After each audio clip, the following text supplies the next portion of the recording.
बच्चों एस्टेट के लिए हम बायोलॉजी कर रहे हैं। उसमें आज जो हम चैप्टर करेंगे बच्चों वो करेंगे हम cell the fundamental unit of life.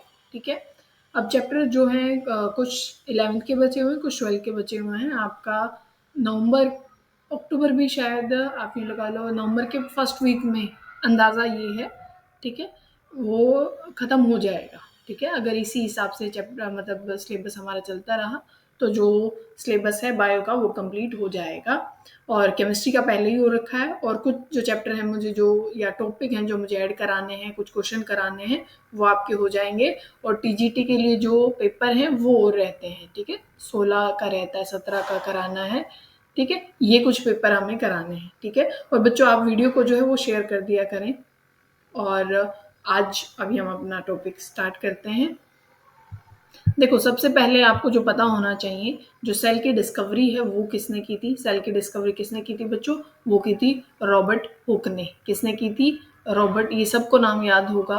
किसने की थी बच्चों? रॉबर्ट हुक ने डिस्कवरी की थी सेल की। अगर आप लिविंग सेल की बात देखें कि लिविंग सेल पहले किसने देखी थी या उसको डिस्कवर किसने किया था, तो लिवोन हुक ने की थी बच्चों। क्या की थी?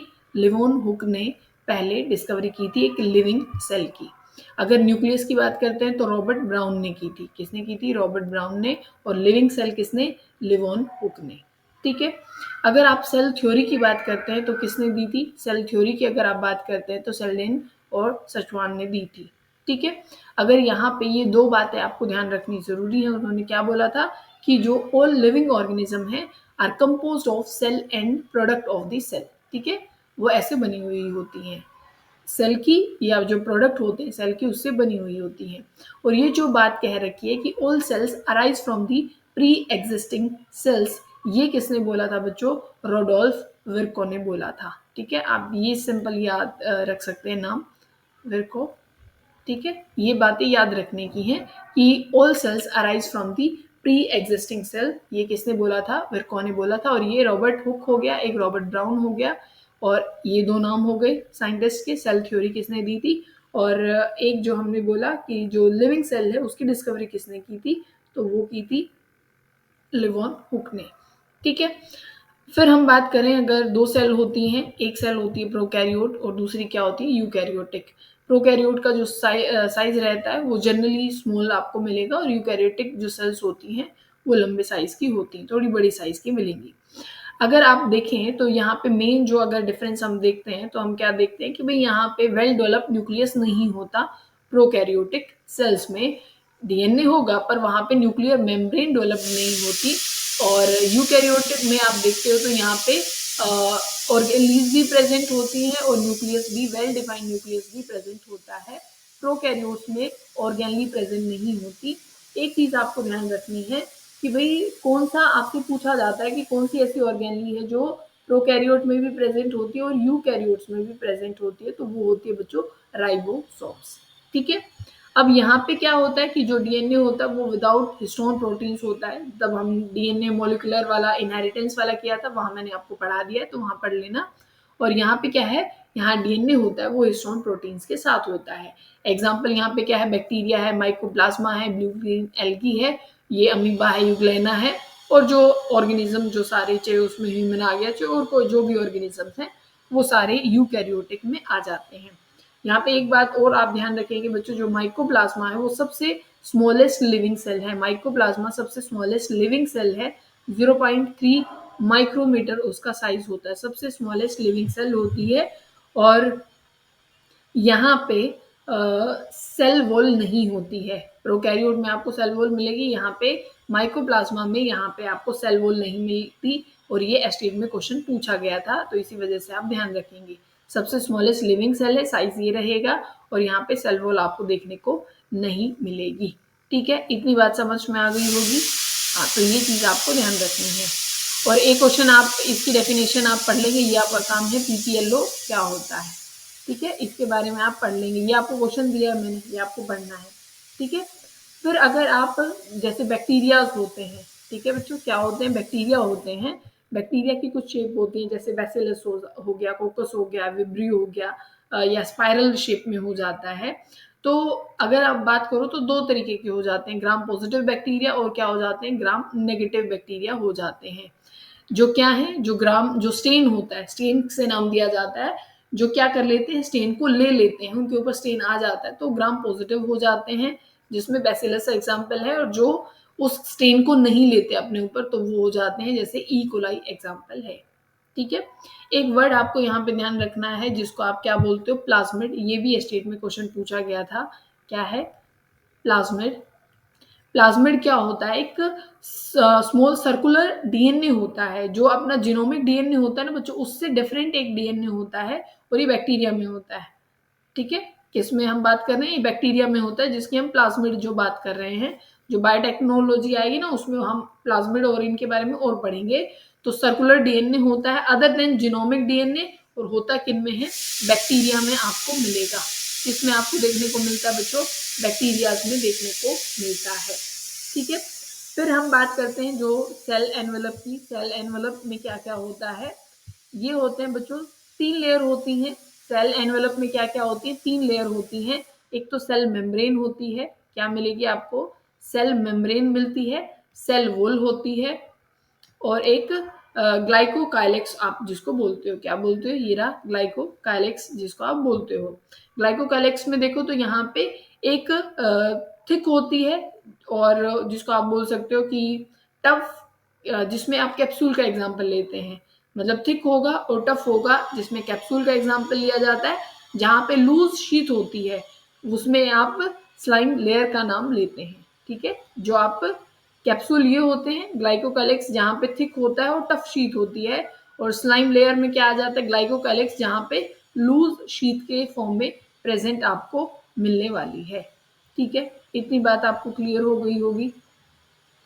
फिर अगर आप बात करें तो मीजोजोम्स आपके पास होते हैं बच्चों। यहाँ पे क्या होती है, एक एक्सटेंशन होती है सेल मेम्ब्रेन की, और जैसे आप वेसिकल्स को देखते हैं, ट्यूब्यूल्स को देखते हैं, या लेमिला आप देखते हैं। ठीक है ना, जैसे आप उसमें देखते हैं अपने माइटोकॉन्ड्रिया में भी अंदर सिस्टम में ऐसे, या वेसिकल्स प्रेजेंट होती हैं जो कि किसी फूड को या किसी भी मटेरियल को ट्रांसपोर्ट करने का काम करती हैं। तो ये मीजोजोम्स होते हैं जो सेल मेम्ब्रेन की एक्सटेंशन होती हैं। ठीक है, इनका फंक्शन कैसे हो सकता है, इनका फंक्शन रेस्पिरेशन में हो सकता है, सेल वॉल फॉर्मेशन में हो सकता है, डीएनए रेप्लिकेशन में हेल्प कर सकते हैं, और सरफेस एरिया को इंक्रीज करने में हेल्प कर सकते हैं। और ये सारा फंक्शन ये लिखा हुआ है यहाँ पे। ठीक है, cell formation, DNA replication, distribution, ये सारा इनका फंक्शन हो जाता है किनका, मीजोसोम्स का। अगर फिर हम बात करें लोकोमोशन में 2 चीजें होती हैं, जैसे फ्लैजेला हो गया हमारे पास, पेन कहा गया, या सीलिया हमारे पास हो गया है। ठीक है, इनमें क्या है कि अगर आप फ्लैजेला की बात करते हैं तो इसमें आप जो आप ये भी सेल वॉल की एक्सटेंशन, आप ये किस चीज में देखते हैं, सेल वॉल की एक्सटेंशन होती है। यहाँ पे फिलामेंट होता है इनकी, उसमें मतलब फ्लैजेला में हुक मिलेगा आपको, बेसल बॉडी मिलने देखने को मिलती है, और ये मोटिलिटी मतलब मोटाइल की मूवमेंट करने के लिए हेल्प करती हैं, जो लोअर ऑर्गेनिज्म है, जैसे यहाँ पे एग्जांपल है बैक्टीरिया का। फिर आपके पास क्या आ जाती है बच्चों, पीछे से आवाज आ रही होगी। ठीक है, तो उसको थोड़ा सा इग्नोर कर दीजिएगा, थोड़ा क्या आपको पूरा ही करना पड़ेगा, मेरी आवाज को ध्यान से सुनते हुए उसको इग्नोर कर लेना। ठीक है, पिलाई या फिर फिम्बरी जो होता है, यहाँ पे क्या होता है, ये भी एक सरफेस स्ट्रक्चर है, और ये भी आपको किसमें देखने को मिल रही है, ये भी बैक्टीरियाज में, जो लोअर ऑर्गेनिज्म है, ये अटैचमेंट के लिए हेल्प करती है। ठीक है ना, किस चीज के लिए, जो टिश्यू को कहीं पे भी अटैच कर सके, किसी भी ऑर्गेनिज्म पे अटैचमेंट के लिए हेल्प करती हैं फिम्बरी, या जैसे फिम्बरी हम बोलते हैं ना, फिंगर लाइक प्रोजेक्शन जैसे होती है ओवरी, और आप इन काम करते हैं बच्चों राइबोसोम्स की, किस चीज की, राइबोसोम्स की। राइबोसोम्स होते हैं जैसे 70S में आपको मिलता है, 80S में आपको देखने को मिलता है, ये प्रोकैरियोट्स में देखने को मिलता है। पर यूकैरियोटिक सेल में जैसे अपना प्लास्टिड हो गया, या फिर आप जो माइटोकॉन्ड्रिया होता है वहां भी 70S आपको राइबोसोम देखने को मिलता है। ये मोस्टली क्या करता है, फॉर्मेशन ऑफ प्रोटीन्स। ठीक है, और अगर राइबोसोम की फॉर्मेशन अगर आप देखो तो वो कौन करता है, न्यूक्लियोलस जो जगह होती है किसमें, न्यूक्लियस में, वहां राइबोसोम्स की फॉर्मेशन होती है। ठीक है, तो मैंने बोला 70S होता है, एक 80S में होता है। 70S आपको कहाँ देखने को मिलता है, प्रोकैरियोट में देखने को मिलता है। और राइबोसोम साइट होती है किस चीज की, प्रोटीन सिंथेसिस की होती है। ठीक है, अगर आप पोलिसोम्स की बात करें बच्चों, एक वर्ड होता है पोलिसोम्स, क्या है? पोलिसोम, ठीक है, या पोलीराइबोसोम बोला जाता है, जहाँ पे बहुत सारे राइबोसोम्स अटैच होते हैं एमआरएनए से, मैसेंजर आरएनए से, तो बहुत सारे क्या अटैच हो जाते हैं? राइबोसोम्स, तो उसको पोलिसोम्स का नाम आप दे देते हो। ठीक है, फिर क्या आ जाता है बच्चों? ये यूकैरियोटिक है, ये अभी हम पढ़ेंगे, कुछ और वर्डिंग है जो आपको याद रखनी है। अभी हम क्या बोल रहे थे? इंक्लूजन बॉडी होती है बच्चों, कुछ क्या होती है? इंक्लूजन बॉडी, जो क्या करती हैं, ये आप लिख सकते हैं, इंक्लूजन बॉडी होती है। इसमें क्या होता है? स्टोर रिजर्व्ड मटेरियल यहाँ पे रहता है। ठीक है ना, जैसे गैस वैक्यूल्स हो गए, तो इनमें जो स्टोर्ड फूड मटेरियल इनके अंदर रहता है, जो भी चीजें जैसे हमें फोस्फेट या ग्रेनुअल्स, जो इन चीज को क्या है? स्टोर करते हैं, या गैस वैक्यूल्स जैसे हमने एग्जाम्पल लिया, तो यहाँ पे चीजें क्या रहती हैं? स्टोर रहती हैं। ठीक है, इतनी बातें आपको शायद क्लियर हो गई होंगी। यहाँ पे प्रोकैरियोटिक चीजें खत्म हो जाती हैं, फिर हम यूकैरियोट्स की बात कर रहे हैं। तो उसमें एक तो आपको जो, अगर यहाँ पे कंपार्टमेंट आपको मिलेंगे, ऑर्गेनीज आपको देखने को मिलती हैं, साइटोप्लाज्मा में आपको ऑर्गेनली मिलेगी। अगर आप यहाँ पे प्लांट सेल और एनिमल सेल की बात करते हैं बच्चों, प्लांट सेल और एनिमल सेल की, इसमें प्लांट सेल में सेल वॉल होती है, एनिमल में सेल वॉल नहीं होती। प्लास्टिड प्लांट सेल में होता है, एनिमल में नहीं होता है प्लास्टिड। वैक्यूल की बात करते हैं तो प्लांट्स में लार्ज वैक्यूल प्रेजेंट होता है, लार्ज वैक्यूल प्रेजेंट होता है, ये काम की बात है, याद रखनी है। यहाँ पे स्मॉल वैक्यूल होता है। सेंट्रियोल्स बच्चों प्लांट्स में नहीं होते और एनिमल सेल में होते हैं। ठीक है ना, यहाँ पे पोलर कैप, और वो आपने जब सेल डिवीजन जो है वहां पे आपने पढ़ा होगा। ठीक है, अब यहाँ पे अगर आप किस चीज की बात करते हैं? सेल मेम्ब्रेन की, किस चीज की बच्चों? अगर आप सेल मेम्ब्रेन की बात करते हैं, तो सेल मेम्ब्रेन किस चीज से बनी हुई होती है बच्चों? पहली बात तो सिंगर और निकोलसन ने इसको डिस्कवर किया था, फ्लूइड मोजाइक मॉडल दिया था इस चीज के लिए। क्या दिया था? फ्लूइड मोजाइक मॉडल, सिंगर और निकोलसन ने 1972 में।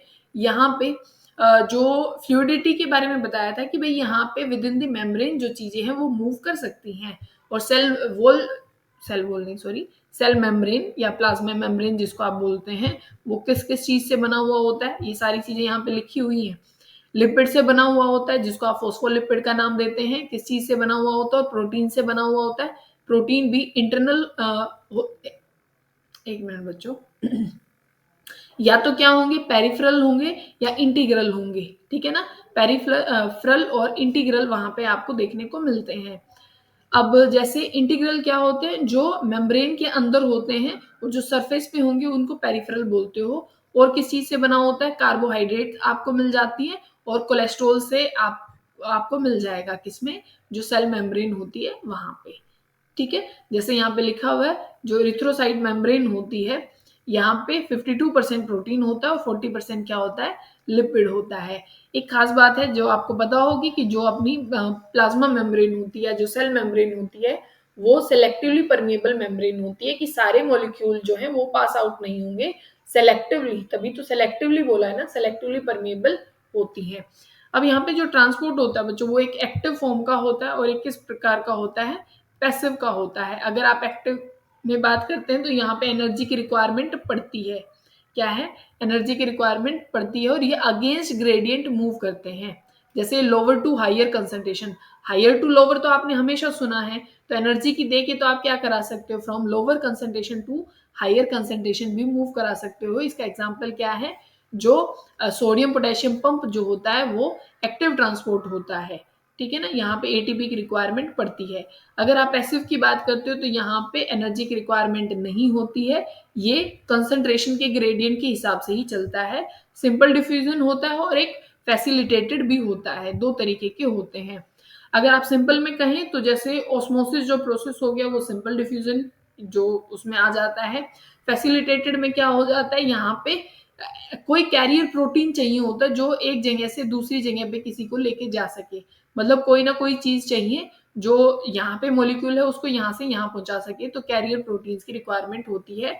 तो ये फैसिलिटेटेड क्या होता है? ट्रांसपोर्टेशन। और ये एक्टिव नहीं होता, ये पैसिव होता है। ठीक है, ये सारी, ये डायग्राम और ये सब कुछ यहाँ पे बनाया हुआ है। ठीक है, ये नाम लिखे हुए और ये सारा डायग्राम बना हुआ है। ठीक है, इतनी बात समझ में आ गई होगी आप सबको। फिर हमारे पास क्या होता है बच्चों, एंडो मेम्ब्रेन सिस्टम होता है। क्या है ये भी आपको पता ही होगा बच्चों, जो सेल वॉल है, सेल वॉल के बारे में भी अभी पढ़ेंगे। वैसे आपको पता होगा कि नॉन लिविंग एक रिजिड एक स्ट्रक्चर होती है जो प्लांट्स की जो बॉडी होती है या जो सेल होती है उसको शेप देने का काम भी वो करती है। और मैकेनिकल जो सपोर्ट है उसका पूरा काम किसके ऊपर रहता है, सेल वॉल के ऊपर रहता है। जैसे जो सेल वॉल होती है एल्गी की, वो सेलुलोज से बनी हुई होती है मेनली, आप ये याद रखेंगे। और कैल्शियम कार्बोनेट इसमें होता है। अगर आप प्लांट सेल वॉल की बात करते हैं, ये एल्गी की थी, प्लांट सेल वॉल की बात करते हैं तो वो सेलुलोज, हेमी सेलुलोज या पैक्टिन से बनी हुई होती है। ठीक है, सेलुलोज, हेमी सेलुलोज या पैक्टिन से। और इनके मटेरियल देखो अलग है। ठीक है, गैलेक्टागन्स हैं, मेनास है, तो इसमें अलग अलग है। तो इसमें सिर्फ सेलुलोज, हेमी सेलुलोज और पैक्टिन आपको देखने को मिलते हैं। ठीक है, फिर अगर हम मिडल लैमेला की बात करते हैं और एक प्लाज्मोडेस्माटा होता है, तो प्लाज्मा टू प्लाज्मा, एक ये सेल है, एक ये सेल है, तो प्लाज्मा टू प्लाज्मा ये प्लाज्मोडेस्माटा करता है। एक ये सेल है, दूसरी सेल है, इनके बीच में जो मटेरियल होगा ये मिडल लैमेला हो जाता है। ठीक है, फिर आपके पास क्या होता है, एंडो मेम्ब्रेन सिस्टम आता है जिसको आप ईआर का नाम देते हैं। ठीक है, अब ये किस में डिवाइडेड होता है, दो सिस्टम में डिवाइडेड होता है। अब वैसे ये जो एंडोप्लाज्मिक रेटिकुलम होता है ये दो कंपार्टमेंट में डिवाइड कर देता है साइटोप्लाज्मा को। एक तो ल्यूमिनल होता है जो इनसाइड होता है किसके, ईआर के, ल्यूमिनल। और क्या होता है, एक एक्स्ट्रा ल्यूमिनल होता है जो क्या हो जाता है, आउटसाइड द ईआर। ठीक है, या जो बाहर की साइड मिलेगा आपको ईआर के, इनसाइड वाला ल्यूमिनल और एक एक्स्ट्रा ल्यूमिनल हो जाता है। ठीक है, तो ये चीज भी आप ध्यान रख सकते हैं। फिर किसमें होते हैं, एक ईआर होता है जो अपना मतलब रफ एंडोप्लाज्मिक रेटिकुलम, और एक क्या होता है, स्मूथ एंडोप्लाज्मिक रेटिकुलम। तो यहाँ पे क्यों होते हैं, क्योंकि यहाँ राइबोसोम प्रेजेंट होते हैं, प्रोटीन सिंथेसिस के काम आता है, क्योंकि राइबोसोम का यही काम होता है। अगर आप स्मूथ एंडोप्लाज्मिक की बात करें तो यहाँ पे राइबोसोम नहीं होते, तो ये साइट होती है लिपिड फॉर्मेशन की, और स्टीरॉइड्स जो होते हैं वो यहीं पे ही बनते हैं। क्या बनते हैं यहाँ पे, स्टीरॉइड्स, स्टीरॉइड्स जो है वो यहाँ बनते हैं। फिर आप एंडोमेम्ब्रेन सिस्टम का जो सिस्टम में आता है वो गोल्गी अपरेटस भी आता है। गोल्गी अपरेटस को अगर आप प्लांट्स में बात करते हैं तो डक्टायोसोम्स बोला जाता है। इंपॉर्टेंट बात है कि गोल्गी अपरेटस को प्लांट्स में अगर आप बात करोगे तो उसको डक्टायोसोम्स बोला जाता है। गोल्गी अपरेटस के दो फेस होते हैं, एक सिस होता है और एक ट्रांस होता है। सिस से क्या होता है, सिस फेज से चीजें आती हैं और ट्रांस वाले फेज से चीजें बाहर जाती हैं, ट्रांसपोर्ट होती हैं, तभी उसको ट्रांसपो फेज बोला है। और मैच्योरिंग फेज भी उसको बोला जाता है। ठीक है, और यहाँ पे अगर आप गोल्गी अपरेटस की बात करते हैं तो यहाँ पे बहुत सारे सिस्टर्ने प्रेजेंट होते हैं और यहाँ पैकिंग होती है मटेरियल्स की। ठीक है, और जिसमें कोई भी हो जाती है। और एक बात आप ये इंपॉर्टेंट याद रखेंगे, ये इंपॉर्टेंट साइट होती है किस चीज के फॉर्मेशन की, ग्लाइकोप्रोटीन और ग्लाइकोलिपिड्स की। ठीक है, तो ये चीज भी इंपॉर्टेंट है, क्योंकि सारी आप बहुत ज्यादा तो डेप्थ में नहीं जा रहे हैं पर आपको याद रखनी है। सेल वॉल जैसे मैंने क्या बताया था, एल्गी की आपको याद रखनी है, प्लांट्स में याद रखनी है। और ये सारी चीजें तो हमने पढ़ ही ली वैसे, है ना। तो कुछ चीजें आपको ये याद रखनी है। ठीक है, फंक्शन गोल्गी अपरेटस का भी हो गया। अब बात करते हैं हम लाइसोसोम्स की। इसको एक तो क्या बोलते हैं, सबसे जो मेन बात है सुसाइडल बैग इसको बोला जाता है। ये चीज आपको ध्यान रखनी है, सुसाइडल बैग इसको बोला जाता है, लाइसोसोम्स को। एक इसमें हाइड्रोलिटिक एंजाइम्स होते हैं जो एक्टिव किस पे होते हैं, एसिडिक पीएच पे होते हैं। किस पे एक्टिव होते हैं, एसिडिक पीएच पे होते हैं। इसके पास हाइड्रोलिटिक एंजाइम मतलब हाइड्रोलिसिस कर देते हैं, ब्रेक डाउन कर देते हैं, जैसे लाइपेज हो गया, प्रोटीज हो गया, कार्बोहाइड्रेट हो गया। तो ये चीजें क्या हो जाती है, यहाँ पे हाइड्रोलिसिस इनकी हो जाती है, स्मॉलेस्ट उसमें टूट जाता है। ठीक है, और ये बनता कब है, तो पैकेजिंग होती है गोल्गी अपरेटस से, वहां ये चीज बनती है। ठीक है, ये पूरा लिखा हुआ है यहाँ पे, the process of the packaging, the membrane bound vesicular structure formed by the. ठीक है, तो ये किससे बनता है, गोल्गी अपरेटस से ही बन के आता है। और ये फंक्शन भी यहाँ लिखा हुआ है, इंट्रासेलुलर डाइजेशन का इसका काम होता है। ठीक है, बात समझ में आ गई होगी आपको। फिर हम बात किस चीज की करते हैं, वैक्यूल की, जो कि प्लांट्स में इसका साइज काफी ज्यादा बड़ा होता है और एनिमल्स में नहीं होता है। एक तो क्या है यहाँ पे यहाँ पे क्या क्या चीजें होती है, वाटर होगा, वाटर सैप जिसको आप बोलते हो, या फिर एक्सक्रीटरी चीजें भी यहाँ पे आपको मिल जाती हैं। जैसे ये रहा कंटेन वाटर, पेन कहाँ भाग गया, पेन पता नहीं कहाँ चला जाता है, ये रहा contain water SAP, excretory product, और यहाँ पे 90% जो स्पेस होता है सेल का वो वैक्यूल ही कैरी यहाँ पे करता है, ठीक है। और जो इसकी मेम्ब्रेन होती है बच्चों वैक्यूल की, उसको टोनोप्लास्ट बोलते हो, और सिंगल मेम्ब्रेन ये होता है, ठीक है। और यहाँ पे क्या ट्रांसपोर्ट होते हैं, यहाँ से आयंस की ट्रांसपोर्टेशन होती है। अगर आप अमीबा में बात करते हैं तो दो वैक्यूल होते हैं, एक कॉन्ट्रेक्टाइल वैक्यूल होता है और एक फूड वैक्यूल होता है। अगर आप कॉन्ट्रेक्टाइल वैक्यूल की बात करते हैं तो ओस्मो रेगुलेशन में काम आता है, फूड वैक्यूल की बात करते हो तो वो फूड एंगल्फिंग, और वहां पे डाइजेस्टिव जो एंजाइम्स होते हैं वो प्रेजेंट होते हैं जहाँ पे डाइजेशन होता है, ठीक है। तो ये दोनों को आप मतलब अच्छे से ध्यान रखने वाले हैं। फिर हम बात करते हैं बच्चों माइटोकॉन्ड्रिया की। ये है डबल मेम्ब्रेन बॉन्ड, और ये powerhouse of the cell बोला जाता है। एक देखो आउटर है, एक इनर मेम्ब्रेन इसकी होती है, आउटर और इनर दो मेम्ब्रेन होती है।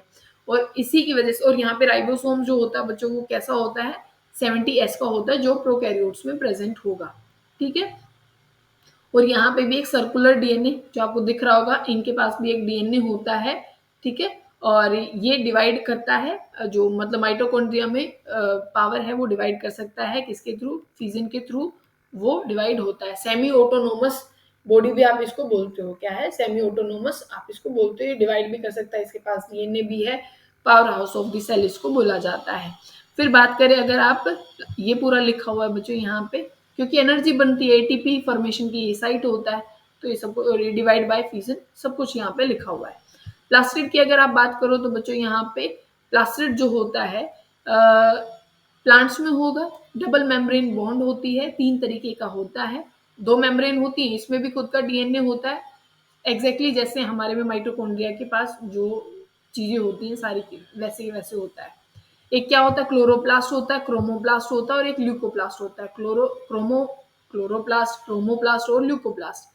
क्लोरोप्लास्ट जो कि क्लोरोफिल या जो लीफ का ग्रीन कलर होता है वो इस क्लोरोप्लास्ट की वजह से ही होता है, ठीक है। क्लोरोफिल यहाँ पे होता है, और यहाँ पे भी 70S राइबोसोम प्रेजेंट होता है।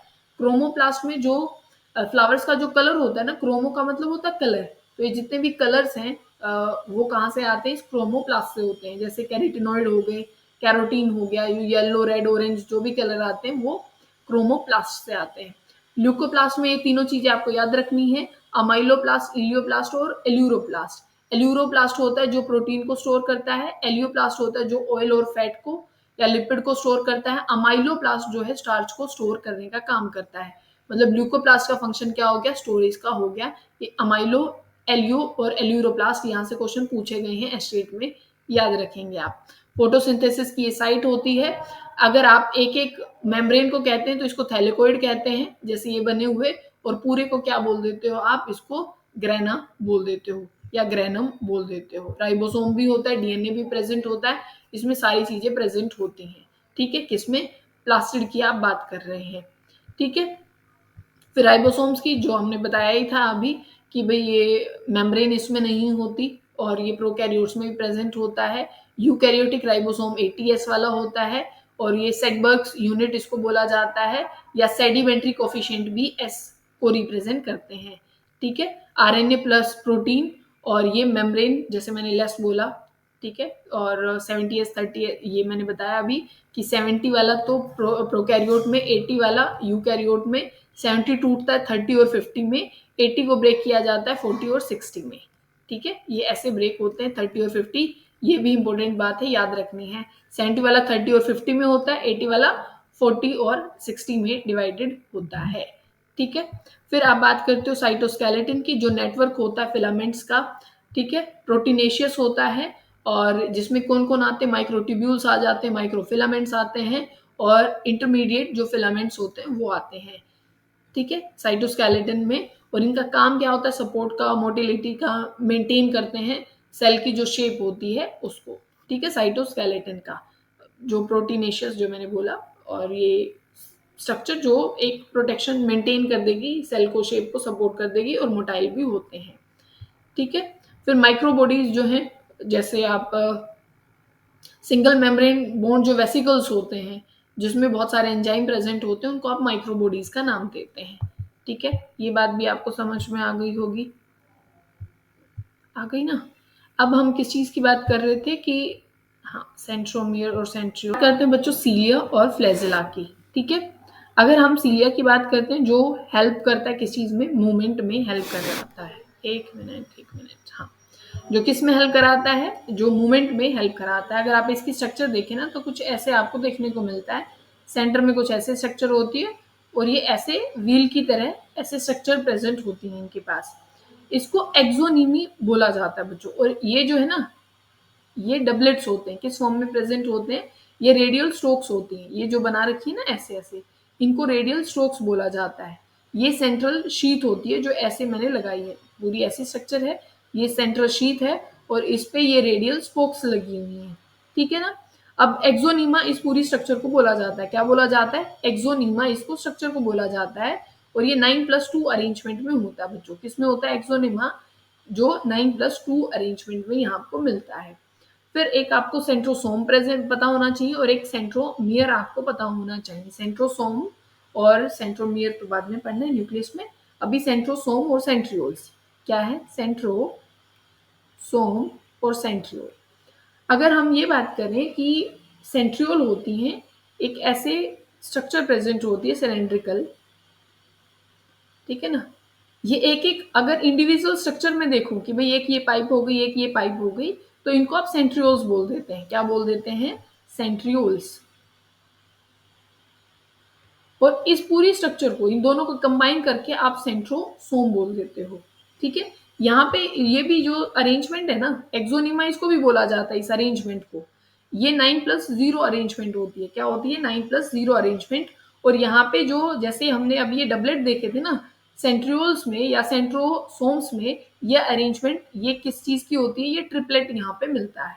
डबलेट नहीं होता, ट्रिपलेट होता है, ठीक है ना। तो ये चीज़ भी आपको ध्यान रखनी है। फिर अगर आप न्यूक्लियस की बात करते हैं तो डबल मेम्ब्रेन बॉन्ड होती है, ये पूरा लिखा हुआ है, डबल मेम्ब्रेन होता है। और जो स्पेस इसका होगा पेरीन्यूक्लियर स्पेस उसको बोलते हो आप। और अगर आप ये आपसे पूछा जाए कि कौन सी ऐसी यूकैरियोटिक सेल है जहाँ पे न्यूक्लियस नहीं होता, तो आरबीसी और प्लांट में सीव ट्यूब जो होती है उसमें न्यूक्लियस प्रेजेंट नहीं होता। और न्यूक्लियोलस क्या है बच्चों, जहाँ पे अपना आरएनए सिंथेसाइज होता है, क्या होता है, आरएनए जहाँ पे बनता है, राइबोसोम पे वहीं से ही बनते हैं, ठीक है। और फिर क्या है, जो क्रोमेटिन जो आपको पढ़ना है, जो पूरा थ्रेड लाइक स्ट्रक्चर होती है जिससे क्या बनता है, डीएनए बनता है। अगर आप क्रोमोसोम की बात करते हैं, जैसे ये बने हुए हैं, ये पूरा क्रोमेटिन का मतलब लिखा हुआ है कि डीएनए नॉन हिस्टोन प्रोटीन्स, ठीक है। और न्यूक्लियोप्लाज्मा, न्यूक्लियोलस प्लस में क्रोमेटिन जो होता है, न्यूक्लियर मेम्ब्रेन, ठीक है। न्यूक्लियर मेम्ब्रेन, दो मेम्ब्रेन होती है, न्यूक्लियर स्पेस और न्यूक्लियर कोर को मिला के आप न्यूक्लियर मेम्ब्रेन बोल देते हो। क्रोमोसोम में क्या होता है, डीएनए होगा, आरएनए, मतलब किसी का आरएनए भी तो हो सकता है ना। और हिस्टोन प्रोटीन्स होंगे, नॉन हिस्टोन प्रोटीन, दोनों आपको देखने को मिलते हैं।